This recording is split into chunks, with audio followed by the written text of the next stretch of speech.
Good evening. Myself Shrisha, ಸಾಗರದಿಂದ ಬಂದಿದ್ದೀನಿ. ನಾನೀಗ ಫಸ್ಟ್ ಪಿ ಯು ಸಿ ಓದ್ತಾ ಇದ್ದೀನಿ, 10th ಮುಗೀತು. ಫಸ್ಟ್ ಆಫ್ ಆಲ್ ನಾನು ಚಾಪ್ಟರ್ಸ್ನೆಲ್ಲ ಬೈಯಾಟ್ ಹೊಡಿತಿದ್ದೆ, ಇಂಪಾರ್ಟೆಂಟ್ ಟಾಪಿಕ್ಸ್ನ ಬರ್ಕೊಂಡು, ಹಾರ್ಡ್ ವರ್ಡ್ಸ್ನೆಲ್ಲ ಬರ್ಕೊಂಡು ಬೈಯಾಟ್ ಹೊಡಿತಿದ್ದೆ. ಬಟ್ ಇಲ್ಲಿ ಇವರು ಲಾಜಿಕಲ್ ಥಿಂಕಿಂಗ್ ಹೆಂಗೆ ಅಂತ ಹೇಳ್ಕೊಟ್ಟರು. ಅದಾದಮೇಲೆ ಬೈಯಾಟ್ ಹೊಡಿದೇನೆ ಹೆಂಗೆ ನೆನ್ಪು ಮಾಡ್ಕೊಳೋದು, ಮತ್ತು ಪೂರ್ತಿ ಆ ಕಾನ್ಸೆಪ್ಟ್ನ 100% ತಿಳ್ಕೊಂಡು ಬರೀ ಬೈಯಾಟ್ ಹೊಡಿದೆ ಅರ್ಥ ಮಾಡಿಕೊಂಡು ಮೆಮೊರೈಸ್ ಮಾಡ್ಕೊಂಡು ಹೆಂಗೆ ಅಂತ ಏಕಲವ್ಯದಲ್ಲಿ ಕಲಿತೆ.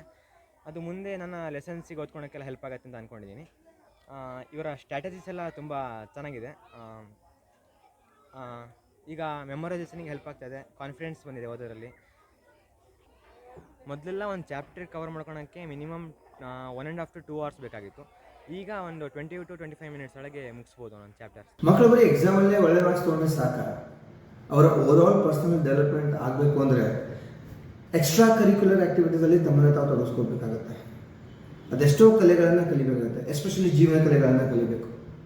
ಬಟ್ ಅಸೈನ್ಮೆಂಟ್ನ ಮಾಡೋದನ್ನು ಬಿಟ್ಟರೆ ಅವ್ರಿಗೆ ಟೈಮ್ ಏನಿರುತ್ತೆ ಹೇಳಿ? ಸ್ಕೂಲ್ ಆದಮೇಲೆ ಟ್ಯೂಷನ್ ಆದಮೇಲೆ ಅಸೈನ್ಮೆಂಟ್ ಆದಮೇಲೆ ಊಟ ಮಾಡಿ ಮಲ್ಗೋದು, ಮತ್ತು ನೆಕ್ಸ್ಟ್ ಸ್ಕೂಲ್ಗೆ ಹೋಗ್ತಾರೆ. ಇದೇ ಲೂಪಲ್ಲಿ ಮಕ್ಕಳ ಇಡೀ ವರ್ಷ ಕಳೆದೋಗುತ್ತೆ. ಹಾಗಾಗಬಾರ್ದು ಅಂತ ನಿಮಗೇನಾದ್ರೂ ಆಸೆ ಇದ್ದರೆ ಅವ್ರಿಗೆ ಹಿಂದೆ 100% ಮೆಮೊರಿ ಏಕಲವ್ಯ ಟ್ರೈನಿಂಗ್ ಕೊಡಿಸಿ. ಇದರಿಂದ ಮಕ್ಕಳಿಗೆ ಓದಿರೋದನ್ನು ಲೈಫ್ ಲಾಂಗ್ ಹೇಗೆ ನೆನ್ಪಿಟ್ಕೋಬೇಕು, ಇಡೀ ಸಿಲೆಬಸ್ನ ಕೇವಲ 1 ವಾರದಲ್ಲಿ ಹೇಗೆ ರಿವಿಷನ್ ಮಾಡಬೇಕು ಅನ್ನೋದು ಕಲ್ತ್ಬಿಡ್ತಾರೆ. ಈ ಮಗು ಆಲ್ರೆಡಿ ಹೇಳಿರೋ ಪ್ರಕಾರ ಪಾಠಗಳನ್ನು ಮುಗಿಸೋದಕ್ಕೆ ಈಗ ದಿನಗಳಲ್ಲ, ಕೇವಲ ನಿಮಿಷಗಳ ಸಾಕು. ಹೆಚ್ಚಿನ ಮಾಹಿತಿಗಾಗಿ ಕೆಳಗಡೆ ಕೊಟ್ಟಿರುವಂಥ ವಾಟ್ಸಪ್ ನಂಬರ್ ಮೇಲೆ ಮೆಸೇಜ್ ಮಾಡಿ, ನಾವೇ ನಿಮ್ಮ ಜೊತೆ ಕನೆಕ್ಟ್ ಆಗ್ತೀವಿ. ಜೈ ಗುರುದೇವ್. ಈಗ ಇದು ನಿಮ್ಮ ವಿಜಯಪುರದಲ್ಲೇ ಇದೆ.